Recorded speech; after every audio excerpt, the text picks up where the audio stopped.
भारत में झोटवाड़ा से इस वक्त की बड़ी खबर। विधानसभा के सिनवार इलाके में फर्जी मतदान की खबर को लेकर झड़प हुई है। सूचना पर भाजपा प्रत्याशी राज्यवर्धन सिंह राठौड़ मतदान केंद्र पर खुद पहुंचे हैं। उन्होंने मतदान अधिकारियों से जानकारी ली है। जैसा कि हमारे संवाददाता बता भी रहे थे कि कई जगह से ऐसी खबरें भी सामने आई हैं फर्जी मतदान को लेकर, जहां एक महिला पहुंची। आदर्श नगर की भी बात अगर की जाए तो वहां पर महिला पहुंची वोट डालने के लिए और उससे कहा गया कि आपका वोट तो ऑलरेडी डल चुका है, जबकि वो अपना आईडी प्रूफ लेके पहुंची थी और उसका कहना था कि मैं अभी यहां पहुंची हूं तो किस तरीके से मेरे नाम से वोट पहले डल गया। और ये एक और खबर हम आपको बता रहे हैं जहां पर कर्नल राज्यवर्धन सिंह राठौड़ खुद पहुंचे हैं और संज्ञान लेने की कोशिश कर रहे हैं और निर्वाचन आयोग को अपनी ओर से शिकायत भी वो दर्ज कराएंगे। तो कई जगह से ऐसी खबरें सामने आ रही हैं, कहीं से ईवीएम मशीन के खराब होने की सूचना भी मिल रही है। आशीष का फिर से एक बार रुख करूंगी मैं। आशीष, जैसा कि आप बता रहे थे कि ऐसी खबरें मिल रही हैं, उसी की पुष्टि यहाँ पर तस्वीरों के साथ हम स्क्रीन पर कर रहे हैं। अब ऐसे में क्या ऑप्शन रह जाता है आशीष? अगर फर्जी वोट डलने की खबर सामने आ रही है तो जो ओरिजिनल वोटर है उसका वोट तो डला ही नहीं है, तो ऐसे में क्या ऑप्शन रह जाता है? इस प्रॉब्लम को कैसे सॉल्व किया जाएगा?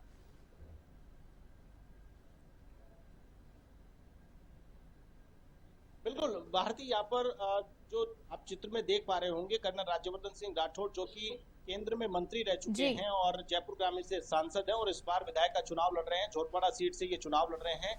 ग्रामीण अंचल का ये मतदान केंद्र है, गांव का ये केंद्र है। सीमार गांव में यहाँ पर फर्जी वोटिंग की सूचना मिली, जिसके बाद राज्यवर्धन सिंह राठौड़ पहुंचे हैं। अधिकारियों के समक्ष उन्होंने नाराजगी जताई है, लेकिन जो जवाब वहां पर दिया गया उस जवाब से वो संतुष्ट नहीं हुए। और विजुअल में आप साफ तौर पर देख सकते हैं कि एक तरीके से धरना देके बैठ गए हैं, वहां पोलिंग बूथ के बाहर ही वो बैठ गए हैं कि जो समस्या है उस समस्या का समाधान होना चाहिए। एक जेन्युइन वोटर है, उसको कैसे मतदान से वंचित रखा जा सकता है? तो टेंडर वोट की प्रक्रिया है, टेंडर वोट भी उससे करवाया जा सकता है कि अगर सस्पेंस वोट है कि ये एक राइट जेन्युइन मतदाता है जिसको मताधिकार का प्रयोग करने का है, उसका अगर किसी ने फर्जी तरीके से यूज कर लिया है तो उसका वोट भी कास्ट करवाया जाता है, एक टेंडर वोट भरवा लिया जाता है, उसका भी डिसीजन ले लिया जाता है। तो लेकिन कुल मिलाकर के एक बड़ी बात यह है कि जो पारदर्शिता की बात आती है, जो पोलिंग एजेंट बिठाया जाता है, हर पार्टी का एक एक प्रतिनिधि पोलिंग बूथ के अंदर मौजूद होता है, उसकी मौजूदगी में भी इतनी शातिराना अंदाज में, इतने शातिर तरीके से फर्जी वोट आज के जमाने में दे करके कोई निकल जाता है, तो ये एक बड़ी बात है और इसमें कहीं ना कहीं अपडेशन होने की आवश्यकता है। जी बात जी। और इसके अलावा जो दूसरी हमने परेशानी सुनी कि मालवीय नगर विधानसभा क्षेत्र में भी एक परिवार के कई लोगों के नाम लिस्ट में नहीं थे, इस वजह से वो वोट कास्ट नहीं कर पाए। तो ऐसे में क्या ऑप्शन रह जाता है आशीष?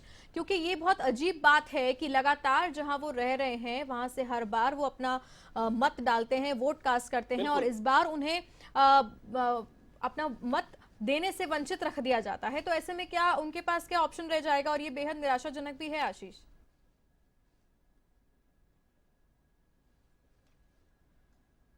बिल्कुल भारती, यहाँ पर एक सबसे बड़ी बात समझने वाली ये है कि अगर लार्ज स्केल पे अगर वोटों की संख्या है, जैसे पूरा मोहल्ला का मोहल्ला अगर कट हो गया है, तो ये प्रशासनिक चूक मान करके और उसे इमीडिएट रिपेयर करने की भी बात की जाती है। लेकिन मतदाता सूची का अंतिम प्रकाशन हो जाता है, उसके बाद ना वोट बढ़ सकते हैं ना घट सकते हैं। ये भी एक गाइडलाइन है निर्वाचन विभाग की और उस गाइडलाइन के तहत अगर उस मतदाता सूची में जिसका अंतिम प्रकाशन हो चुका है, उस सूची में अगर नाम नहीं है तो वहां पर उसको वोट कास्ट करने की परमिशन नहीं मिलती है। इसीलिए मतदाता सूची का अंतिम प्रकाशन करवाया जाता है ताकि क्रॉस वेरिफिकेशन किया जा सकता है, लोग अपने खुद के जो नाम है वो चेक कर सकते हैं। घर बैठे भी आप अपना वोटर लिस्ट में नाम चेक कर सकते हैं। वेबसाइट पे टोटल जितने विधानसभा क्षेत्र हैं उनके विधानसभा वार वोटिंग लिस्ट को अपडेट कर दिया जाता है, अपलोड कर दिया जाता है। आपको कहीं जाने की जरूरत नहीं है, आप सिंगल क्लिक पे अपने मोबाइल पे, लैपटॉप पे, अपने घर बैठे भी ये चेक कर सकते हो।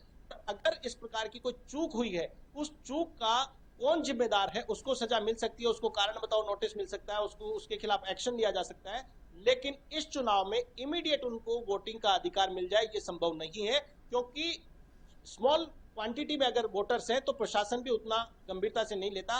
अगर किसी पूरे गांव का नाम अगर कट कर लिया जाता है तो इमीडिएट अप्रूवल लेकर के, इमीडिएट निर्वाचन विभाग से अप्रूवल लेकर के उस पूरी वोटर लिस्ट को वैलिड मान करके और फिर उनसे वोट कास्ट करवा लिए जाते हैं। लेकिन अगर 2, 4, 5, 10 वोट अगर होते हैं तो उन वोटर्स को एंटरटेन नहीं किया जाता है। हालांकि उनकी अगर शिकायत जाएगी निर्वाचन विभाग के पास में तो उस शिकायत पर एक्शन जरूर होगा, उस बीएलओ से कारण बताओ नोटिस देकर के उससे जानकारी जरूर ली जाएगी आखिर क्या वजह रही उनके नाम कटने की, क्या उन्होंने खुद ने आवेदन देकर के नाम कटवाया है या फिर बीएलओ की गड़बड़ी के कारण, बीएलओ के लापरवाही बरतने के कारण उनका नाम उस सूची से पृथक कर दिया गया है। जी आशीष, एक बात और बताइए, तो हमने खामियों के बारे में चर्चा कर ली, लेकिन यहाँ पर अगर बात की जाए पॉजिटिव पॉइंट्स की तो वो भी कम नहीं है। फिर चाहे वो महिलाओं के लिए अलग से लाइन मेंटेन करना हो या फिर विकलांग जो हैंडीकैप्स हैं उनके लिए अतिरिक्त व्यवस्थाएं करना हो ताकि उन्हें किसी तरह की परेशानी ना आए, तो ऐसी और कौन कौन सी सुविधाएं हैं जो इस पिछले 5 साल पहले जो चुनाव हुए थे उससे अब देखने को मिली जो पहले नहीं थी, वो भी बताएं। बिल्कुल भारतीय, पिछले 5 साल में अगर कंपेरेटिवली बात की जाए तो इस बार जो चुनाव में अनूठा जो प्रयोग किया गया है वो प्रयोग अगर आप देखेंगे तो इस बार बुजुर्गों के लिए एक स्पेशल व्यवस्था निर्वाचन विभाग ने की थी कि आपको पहले ही वोट कास्ट करने के लिए आपको मतदान केंद्र जाने की जरूरत नहीं है, आपके घर पे खुद चल करके निर्वाचन विभाग की टीम आएगी और आपसे वोट डलवा करके लेके जाएगी। ये एक गजब का प्रयोग रहा जिसकी सराहना भी हुई, होम वोटिंग हुई, तो ये एक अनूठा प्रयोग रहा। उसके अलावा रैंप की व्यवस्था और जो विकलांग लोग हैं, दिव्यांग लोग हैं, उनके लिए ट्राईसाइकिल की व्यवस्था, ये व्यवस्थाएं तमाम मतदान केंद्रों पर रखी गई हैं। इसके अलावा वॉलंटियर्स की तैनाती की गई है। कोई नेत्रहीन है, कोई दृष्टिबाधित व्यक्ति है, उसको वोट कास्ट करना है तो वहां पर उसके साथ में जो व्यक्ति जा रहा है वो निष्पक्ष होना चाहिए, वो किसी पार्टी से बात नहीं होना चाहिए। उसके साथ जो व्यक्ति जा रहा है दृष्टिहीन है, उसको वोट डालना है कांग्रेस को, और उसके साथ में जो कोई जा रहा है अगर मान लो वो बीजेपी मानसिकता में व्यक्ति है तो वो जाके बीजेपी में वोट कास्ट करता है। तो इस चीज में निष्पक्षता बनी रहे और वो जो जिसको चाहता है उसको वोट कास्ट हो, तो वहां पर जो वॉलंटियर की व्यवस्था की गई है वो निष्पक्ष वहां पर वॉलंटियर रखे गए हैं। उसके अलावा सेल्फी पॉइंट बनाए गए हैं, जो कि क्रेज रहता है सेल्फी का, सेल्फी पॉइंट पे जाकर के हर एक बूथ पर सेल्फी पॉइंट बनाए गए हैं। उसके अलावा आदर्श मतदान केंद्र जो पिछले चुनाव में भी देखे गए थे, इस बार भी आदर्श मतदान केंद्र रखे गए हैं, जो कि लोकतंत्र के इस महा उत्सव में आहुति देने वाले जो लोग हैं उनको एक मैसेज देने का प्रयास निर्वाचन विभाग की ओर से किया जाता है। उस पर स्पेशल व्यवस्था होती है, वहां पर अन्य मतदान केंद्रों से कई गुना ज्यादा व्यवस्था वहां पर की जाती है। कुछ पोलिंग बूथ ऐसे भी बनाए गए हैं जहां पे सिर्फ वोटर्स भी महिलाएं होंगी और वहां पर जो कर्मचारी लगाए गए हैं वो भी महिलाएं होंगी। तो ये कुल मिलाकर के बातचीत की जाए कि इस चुनाव को किस प्रकार से निष्पक्ष तरीके से संपन्न करवाया जा सकता है, उसके लिए जो तमाम प्रयास निर्वाचन विभाग की ओर से किए जा सकते थे वो सारे ज्यादा से ज्यादा प्रयास निर्वाचन विभाग ने इस बार करने का प्रयास किया है। जी आशीष, ये भी बताएं कि जैसे इस बार एक नई चीज जो देखने को मिली वो ये भी थी और कि हर बार से ज्यादा इस बार पोलिंग बूथों पर लाइनें काफी लंबी लंबी दिखाई दी हैं। इसका क्या कारण आप देखते हैं कि क्या समय ज्यादा लग रहा है, प्रोसेस लंबा है, या स्पीड कम है, जो कर्मचारी हैं उनकी ट्रेनिंग में कुछ कमी रह गई, या इसके अलावा क्या कारण आप देखते हैं? क्योंकि लाइन जब मैं भी वोट कास्ट करने गई थी तो वहां पर भी काफी लंबी लंबी लाइनें थी और सबकी शिकायतें थी कि हम 1-1.5 घंटे से यहाँ पर खड़े हैं, 2 घंटे से खड़े हैं। तो इसका क्या आप कारण देखते हैं?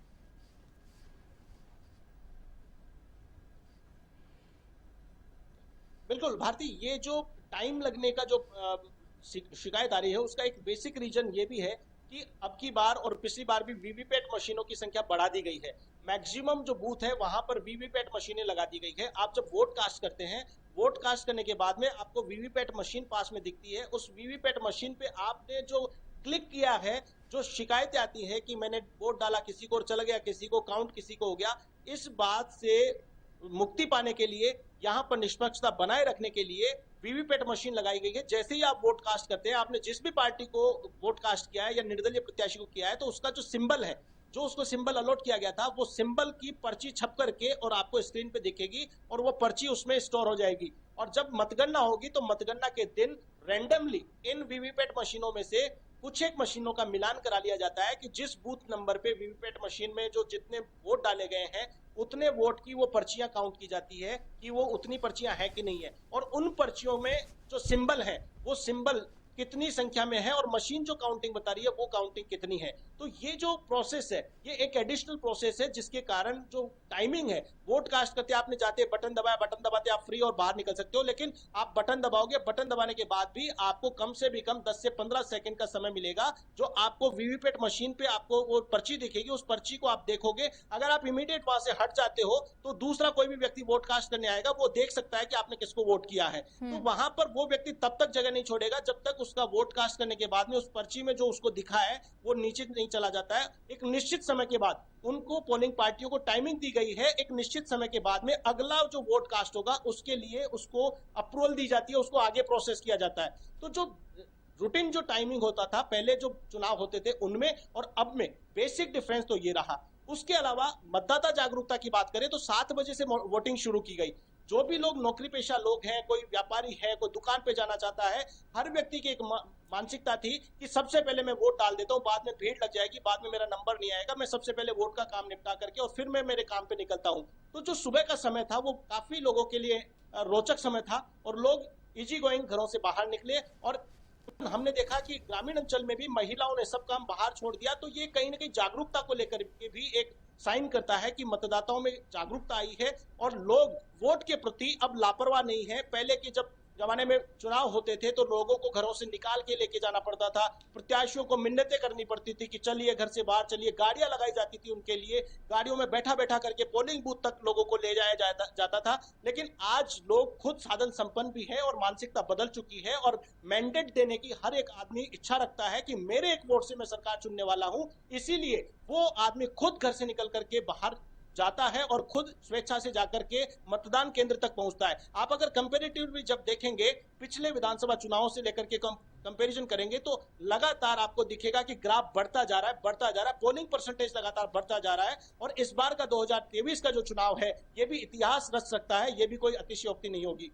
क्यों? क्योंकि लोग जागरूक हुए हैं और लोगों में इस बात की जागरूकता जरूर आई है कि मेरे एक वोट से मैं सरकार चुनने वाला हूं। तो वो अपने वोट की कीमत को समझता है। और जो कई सीटों पर देखा गया कि एक वोट से कोई प्रत्याशी हारा है, एक वोट से सरकारें गिर गई हैं, तो वो अब ये चाहता है कि मेरा ही एक वो वोट हो सकता है जो इस प्रत्याशी को हार जीत को तय करेगा और मैं मेरे विधानसभा क्षेत्र में जो प्रत्याशी चुन रहा हूं उसमें मेरे इस एक वोट का योगदान है। तो ये सारी बातें कुल मिलाकर के जो है ओवरऑल सारी चीजें मिलाकर के इस चीज के लिए उत्तरदायी है कि जो बड़ी बड़ी लाइनें जो दिख रही है वो लाइनें लाजमी है कि जो पोलिंग परसेंटेज है। और जैसे देखेंगे कि विधानसभा क्षेत्रों में जी पोलिंग परसेंटेज जो है वो बढ़ने का एक सबसे बड़ा रीजन ये भी है कि जो मतदान केंद्र है वहां पर संख्या बढ़ रही है, पॉपुलेशन जैसे बढ़ रही है वैसे ही मतदाताओं की संख्या भी लगातार बढ़ रही है। जी भारती। जी आशीष, इन सबसे इतर एक बहुत ही दिलचस्प बात यह भी है कि 3 दिसंबर को जब नतीजे आएंगे ना, जब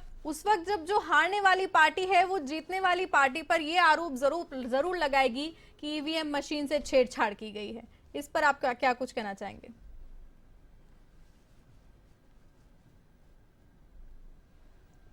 बिल्कुल भारती, जो आरोप लगाए ईवीएम को लेकर के हमेशा किया जाता था और अमूमन मोस्टली बीजेपी पार्टी इस पे टारगेट होती थी क्योंकि सेंटर में मोदी बैठा है और सब बीजेपी की सरकार है और बीजेपी वाले छेड़छाड़ कर लेते हैं। लेकिन निर्वाचन आयोग ने इस पे ट्रांसपेरेंसी बनाने के लिए वीवीपैट मशीनों की संख्या बढ़ा दी है। जैसा मैं अभी पहले जिक्र कर रहा था, वीवीपैट मशीनें एक वो जरिया है जिससे ईवीएम की साख पर कोई सवालिया निशान खड़ा नहीं कर सकता है। ईवीएम की साख को बचाने के लिए वीवीपैट मशीनों की संख्या बढ़ा दी गई है जिससे रैंडमली जब चेकिंग होती है, रैंडमली जब उन वीवीपैट मशीनों की काउंटिंग की जाती है, उनमें जो वोट डले गए हैं उनको जब मैच किया जाता है तो संतुष्टि मिलती है कि जो जितनी मशीन की काउंटिंग आ रही है उतनी वीवीपैट मशीन का जो बैलेट है वहां पर भी जितने वोट कास्ट हुए हैं वो सेम मैचिंग है। तो ये जो आरोप लगाए जाते हैं उन आरोपों को खंडन यहीं पे कर दिया जाता है। इसके अलावा निर्वाचन विभाग भी मॉक पोल कराता है, मॉक ड्रिल इनकी करवाता है कि डेमो कई बार दिलवाए जाते हैं। ईवीएम को लेकर के कई बार ओपन चैलेंज भी किए जाते हैं कि आइए और कोई भी टेक्नीशियन हो किसी भी पार्टी का आकर के इस मशीन से छेड़छाड़ करके इसके नतीजों को प्रभावित करके बताइए।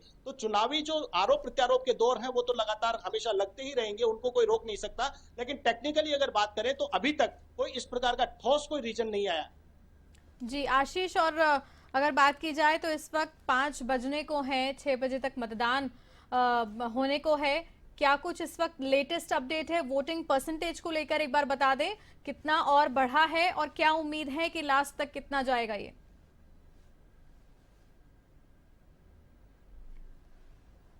बिल्कुल भारती, जैसे कि अभी वक्त हो रहा है 4:58 हो रही है।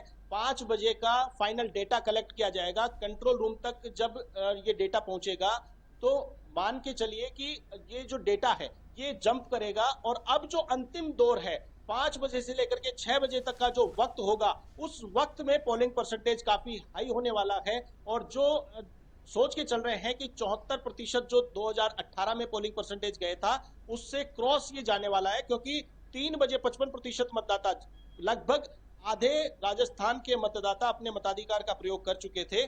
तो अब कुल मिलाकर के उम्मीद की जा सकती है कि अब आने वाले 15 से 20 मिनट में 5 बजे का फाइनल डेटा आने वाला है। 5 बजे कितना पोलिंग परसेंटेज होगा वो आने वाला है, और उसके बाद में लगभग 15-20 मिनट बाद में तस्वीर साफ हो जाएगी कि राजस्थान की जनता के मन में क्या है और किस और ये जनता जाने का रुख कर रही है। और जो एग्जिट पोल्स भी होते हैं, हालांकि 30 तारीख को मतदान होगा, उसके बाद एग्जिट पोल को आने की, रिलीज करने की इजाजत है, लेकिन फिर भी एग्जिट पोल की जो रिपोर्ट्स है वो तैयार कर ली जाती है। हालांकि जो डेटा है उसको सार्वजनिक नहीं किया जा सकता है, लेकिन आप ये मान के चलिए जैसे ही पोलिंग परसेंटेज होगा, उस पोलिंग परसेंटेज से भी कई राजनीतिक पंडित भविष्यवाणियां कर देंगे कि राजस्थान में राज बदलने वाला है या रिवाज। जी बिल्कुल, ये 3 दिसंबर को, बिल्कुल ये 3 दिसंबर को फाइनल हो जाएगा आशीष की राज बदलेगा या राज बदलने का रिवाज बदल जाएगा। बहुत बहुत धन्यवाद हमारे साथ जुड़ने के लिए। तो ये थे वरिष्ठ संवाददाता आशीष तिवारी, हमारे साथ न्यूज रूम से लाइव जुड़े हुए।